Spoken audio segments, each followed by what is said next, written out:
The film opens with Lisa enjoying a yacht trip near Milan, radiating joy. Soon after, she's seen at a fashion show alongside her husband Peter and their daughter Abigail. It quickly becomes clear that Lisa is a shoe designer, as every model on the runway wears her creations. After the show, Lisa, Peter and Abigail head backstage to the model's dressing area. There, Lisa warmly greets the fashion designer and her assistant, Ralph. At that moment, Abigail tells Peter she's leaving because her husband George is waiting outside. She bids farewell to her mother and leaves with George. Meanwhile, Ralph, who's both Lisa's friend and the designer's assistant, tries to persuade Lisa to reconsider her decision to retire, but Lisa is resolute, explaining that now is the perfect moment to step away. When Peter arrives, Lisa acknowledges Ralph with a simple, "You know Ralph." He responds, "Yes." Peter then tells Lisa, "I'll leave you two to catch up. I'll meet you at the restaurant to celebrate." Later, Lisa joins Peter at the restaurant, where they sit down to eat. They talk for a while, and Peter admits he admires the shoes Lisa designs, but dislikes the designer and Ralph. They peruse the menu, and Peter mentions the restaurant serves fish like nowhere else in Milan. Lisa shares that she often travels there to finalize deals with shoe stores. Curious, Lisa asks Peter, "Have you ever imagined being with another woman besides me?" He answers, "No. I've spent over half my life with you. My love for you has never waned, and I've never felt drawn to anyone else." She replies softly, "I love you so deeply. If I didn't, I would have left long ago." A few days later, Lisa informs Peter she's heading to Milan to settle business accounts. She packs and leaves. 9 months pass, and Peter is seen gathering Lisa's clothes from their home. At that moment, Abigail arrives, finds Peter packing, and he offers her the clothes, saying, "I don't want to see these anymore." Abigail responds, "We're the same size, but I don't want them." Peter then finds Lisa's phone and tucks it away in his desk drawer. Abigail hands him a note from Lisa, which simply reads, "Lake Como." That evening, a voice message arrives on Lisa's phone. When Peter listens, a man's voice says, "I miss you so much. It's been ages since I heard your voice. I wish I could." Peter is stunned. He never suspected Lisa was unfaithful. He leaves the phone on Lisa's laptop and retires to bed, but sleep eludes him. Unable to shake his thoughts, he returns to the laptop and scrolls through family photos until he discovers a folder labeled Love. It's password protected. He tries multiple passwords, but fails. Returning to the photo gallery, Peter finds images of Lisa with Ralph from the recent fashion show, revealing their close connection. Suddenly, an email from someone named Ralph pops up.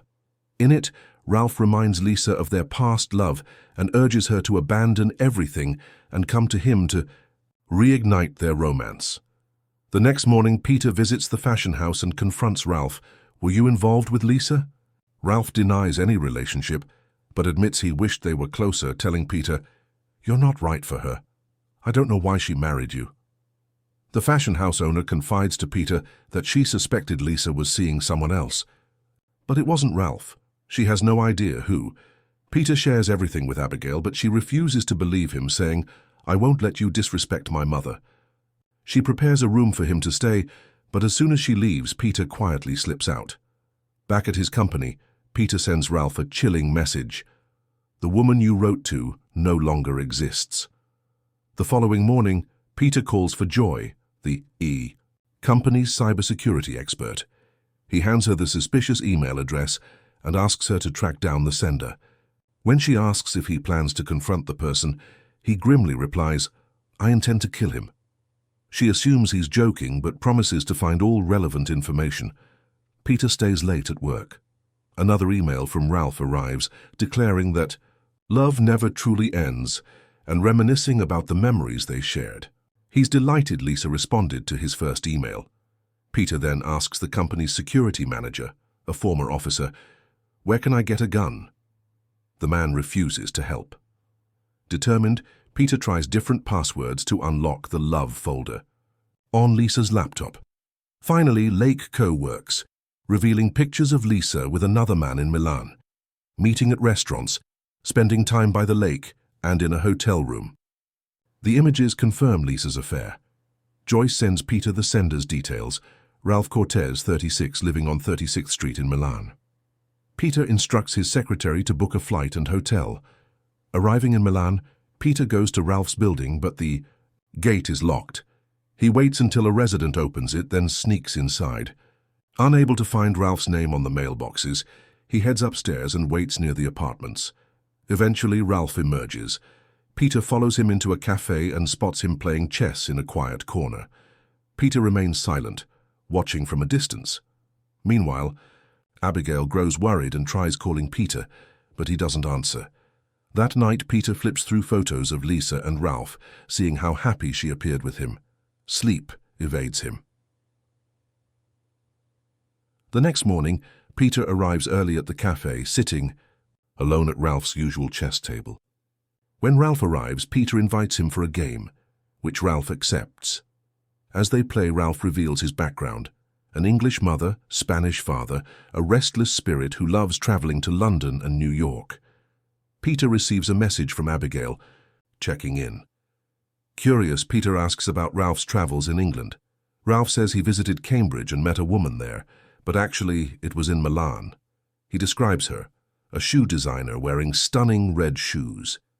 Though she was beautiful, what captivated him most was her shoe design and color. When she approached, she responded as if they'd known each other forever. When Peter asks when this occurred, Ralph replies, 12 years ago. The revelation stings Peter deeply. He asks when Ralph last saw her. 9 months ago, Ralph answers, but I'm sure I'll see her again soon. Meanwhile, Abigail and her husband arrive at Peter's home, only to find him gone. Abigail discovers her mother's phone and listens to Ralph's voice message. Shocked, she finally believes her father. The next day, Peter and Ralph meet again at the cafe for another chess match. During their game, Peter inquires if Lisa often visited Milan. Ralph confirms, recalling a day at a shoe factory when Lisa insisted on ending things. He begged her to leave everything behind and run away with him. Then, unexpectedly, he danced with her in front of the factory workers, and she was truly happy. That night, it rained as they ran together beneath the downpour. Peter recalls the day Lisa returned from Milan. He greeted her at the door. When she saw him, she smiled warmly and said she had missed him deeply. Peter felt happy, believing the distance had made her value him more. Unaware she had been unfaithful on the lawn. He also remembers her last words to him in the restaurant the next morning. Later, Peter meets Ralph at a museum and asks if he's ever married any of the women he's been with. Ralph replies, I don't believe in marriage. Why would I tie myself down and lose the chance to meet other women? He admits to having a son from an affair who lives with his mother, and he knows nothing about him. Ralph then asks Peter if he is married. Peter answers, yes, I've been married for 25 years. I love my wife and she loves me. We trust each other completely, and neither of us has ever cheated. Ralph responds, it's hard for two people to stay loyal that long. The next day, at the cafe, Ralph and Peter play chess. Ralph says, I'm going to win this round, you're trapped, no escape. But Peter surprises him and checkmates in the next move. Just then, Ralph's phone rings. It's Lisa's number. He panics, quickly answers, and calls her name. Before rushing out of the cafe, Peter follows him and discovers that Abigail called Ralph using her mother's phone. Hearing his voice, she abruptly ends the call without a word, but the call rekindles Ralph's hope of seeing Lisa again. The following day, Abigail goes to her father's company to find out where Ralph has gone. Meanwhile, Ralph tells Peter, the call was from the shoe designer, the most beautiful woman in the world, he says. When she left him, he realized she was the only one he ever truly loved. He begins recounting moments from their relationship. Peter loses control of his temper, anger rising. Ralph assumes it's because he lost the chess game and says, it's just a game. Suddenly, Ralph spots one of his creditors entering the cafe and quickly leaves. Peter pays the creditor the amount Ralph owes and follows him. Abigail appears and stops Peter. He asks, what are you doing here? She explains that she discovered who her mother was involved with, called him, and heard his voice. Peter says, I see him every day. I watch him play chess, talk to him. From his manner and words, I know he's a pathetic man. He takes Abigail to the hotel, shows her photos of Ralph with her mother, and reads aloud the emails Ralph sent afterward. Frustrated, he bursts out, "Did I fail somehow? Why wasn't I enough for her that she got involved with this worthless man? I'm seriously thinking of killing him." Then he confesses he was the one replying to Ralph's messages, pretending to be Lisa. Abigail is shocked. "How could you do that? Just forget it and come back to London." When he refuses, she leaves. The next day, Peter goes to the building where Ralph lives. Hearing noises from the janitor's room, he investigates and finds Ralph dressed in tattered clothes in a ground-floor apartment. Peter realizes Ralph is the building's caretaker. Ralph explains he only goes down to care for a little turtle he found near the entrance. Peter notices a hammer in the room and grabs it, intending to kill Ralph, who is unaware with his back turned. But Ralph hands Peter the turtle, commenting on how cute it is. Peter takes it, then hands it back and leaves. Returning to the hotel, Peter finds Abigail packing her bag. She says, "I'm going back to London now. You should forget all this and come back too." He refuses. She leaves. Peter goes to his hotel room and sends Ralph an email pretending to be Lisa, inviting him to meet at their old spot, a hotel on Lake Como, on Friday at 8 p.m. in the restaurant. Overjoyed, Ralph calls Peter, inviting him to dinner at his apartment the next day. Meanwhile, Peter borrows the keys to an apartment in the building Ralph manages, knowing the owners are away. The next day, before meeting Ralph, Peter heads to that apartment. From the stairs, Ralph calls down, "Come up to my apartment." Peter goes up, though he knows it's not truly Ralph's place. Ralph tells Peter he's meeting Lisa on Friday and asks to borrow money. Peter gives him the full amount. Ralph begins packing to book a suite at the hotel. On Friday, Ralph heads to the restaurant, but is shocked to find Peter waiting. Peter reveals he is Lisa's husband and tells Ralph she died of cancer 9 months. Go flashback. Peter learns Lisa had known about the cancer for a while, refused treatment, and now there's no hope. When he asks why she refused treatment, the doctor says Lisa didn't want her body disfigured. Back in the present, Ralph says Lisa did the right thing. She was always beautiful, and the treatment would have required amputation. Peter explodes. What does that matter if it could have saved her life? Flashback. Lisa tells Peter she's been happy throughout their marriage. He asks her to pick a place she loves and he'll take her there. She can't bring herself to write it down, but the next day she writes Lake Como and gives the paper to Abigail to give to Peter after she dies. As Lisa's condition worsens, Peter and Abigail take turns caring for her. Back to the present. Ralph asks Peter how he found out about his affair with Lisa. Peter says he found pictures of them in a folder on Lisa's laptop titled Love. Ralph asks if Peter read the messages. Peter replies, "I read them all. In fact, I was the one replying to you in the end." Ralph admits, "I won't deny I'm a failure, but I was good at making a married woman like your wife, married to a successful man, feel a love she never had with you.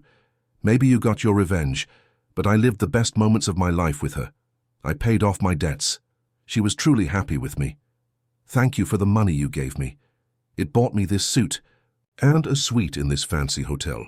Of course, I'll never be able to pay you back." Peter walks away. We return to Lisa's deathbed scene, with Peter and Abigail by her side. When she passes, they both break down in grief. Later, Peter returns to his home in Cambridge. He calls Abigail and asks to meet her in London. He travels.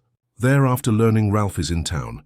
At a pub Ralph used to frequent, Peter invites him to dinner. The dinner is held in Lisa's memory. Peter invites the fashion house owner and all of Lisa's friends. Abigail arrives and hears Peter introducing Ralph as "my wife's friend" and saying, "I'm here tonight to honor the memory of my beloved Lisa." Abigail stands proudly beside her father. In the final scene, Peter and Abigail wait at the train station for their train back to Cambridge. Peter says, "Ralph is a lowly man. He doesn't even deserve our revenge." The film ends. If you enjoyed the movie, don't forget to like the video and subscribe to the channel for the latest uploads.